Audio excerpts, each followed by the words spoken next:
Hello, everyone. My name is Tony Anderson. Some of you know me. Some of you don't know me. I've just written my fourth book. It's called SHOEMS, Short Story Poems. Sometimes things are visual for me. I have to write it down because I illustrate and write my books. So here's the first poem. I'm going to go as fast as I can. It's called No New. Let me show you it also.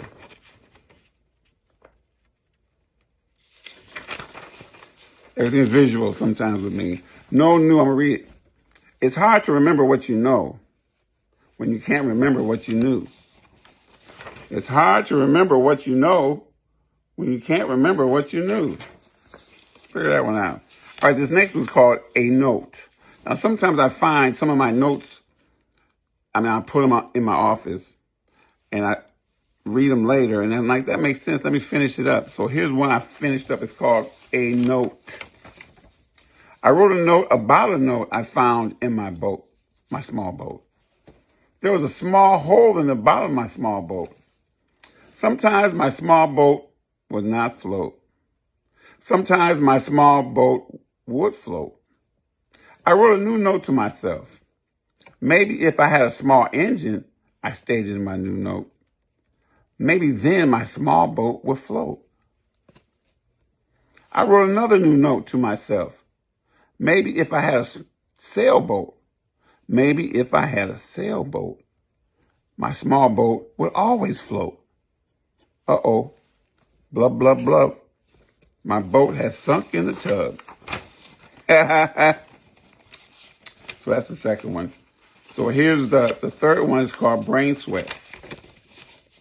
Someone told me, I don't know why, but they said when your brain sweats, you actually cry. Intellectual tears, they said, escapes from your sockets. The flow leaks down your cheeks and sometimes into your shirt pockets. Sometimes you reach up and feel the wetness on your jaw. You know the heat of the moisture is not a flaw.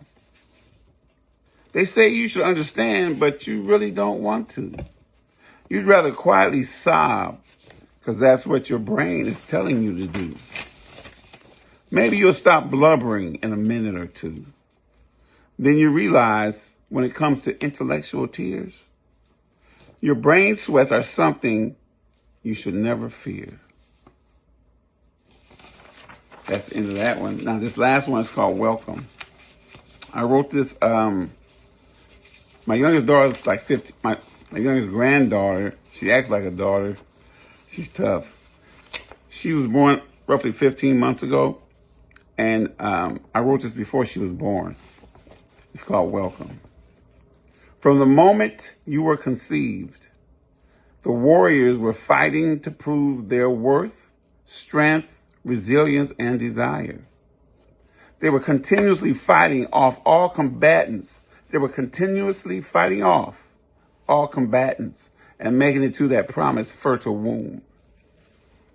From that moment, your mother, your father, and your village were waiting to hug, pamper, coddle, and love you for the rest of your life. I'm going to read that sentence over.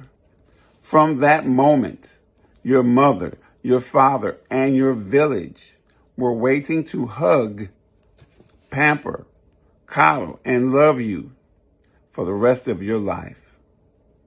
You will be great, and we will wait with outstretched arms to see your smiling and beautiful cherubic face.